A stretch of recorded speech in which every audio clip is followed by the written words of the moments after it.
want to tell you what it actually looks like. Not the version that's easy to hear, the real one. Because every time someone asks how I'm doing, I give them the manageable version, the version that doesn't make them uncomfortable, the version where I'm handling it. But I'm tired of the manageable version, so this is the other one. This is what it looks like when your body works against you. Not once, not dramatically.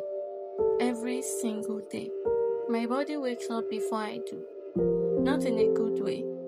Before I've had a single thought, before I've decided what kind of day I want to have, my body has already made decisions about what's possible today, about what isn't, about how much capacity exists and where it's going.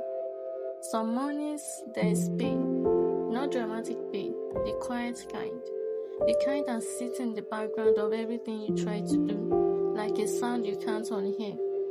Some mornings there is stiffness, the body resisting its own movements, joints that need convincing, muscles that haven't agreed to the day yet. And I do what I always do. I negotiate. I make decisions before breakfast about what I can and cannot spend my body's energy on today. Because with FOP, with a body that turns soft tissue to bone, every movement has a cost, and the budget is never as much as I need it to be. Here is what nobody tells you about living with a body like this. It's not just the physical, it's what the physical does to everything else. It does something to your relationships, the constant recalibration of what you can show up for, the guilt when you can't, the exhaustion of explaining without sounding like you're making excuses. It does something to your sense of time. Days that other people move through easily, take everything you have, and when they end, you haven't done half of what you planned, and you have to decide whether to be angry or just accept it again. It does something to how you see yourself, because when your body regularly can't do what other bodies do, there is a story that starts to form about what you are capable of, about what you deserve, about how much space you are allowed to take up.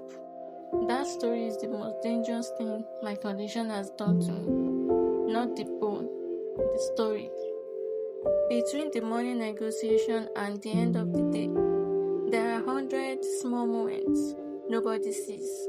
The moment you calculate whether walking to that room is worth the energy it costs and choose not to, and tell yourself it doesn't matter, even though it does. The moment someone invites you somewhere and you run the numbers in your head before you answer, transportation, terrain, duration, how much will this cost, can I afford it today? And you say maybe, because maybe is easier than explaining. The moment you feel fine, genuinely fine, and something in you relaxes, and then something shifts, and the fine is gone, and you crave the fine because you know how rare it is. The moment at the end of the day when you are accounting for what happened, what you managed, what you didn't, what your body allowed, what it took. These moments don't have a name, they just happen every day, inside a life that looks normal from the outside. I'm not telling you this so you feel sorry for me. I'm telling you this because I think there are people living versions of this who have never heard it described, who have spent years thinking that the way their body works against them is something to be ashamed of, something to hide, something to overcome loudly so nobody worries. It isn't. It's just a life, a specific, complicated, real life that looks different from the outside than it feels from the inside. And I think that gap between how it looks and how it feels deserves to be spoken.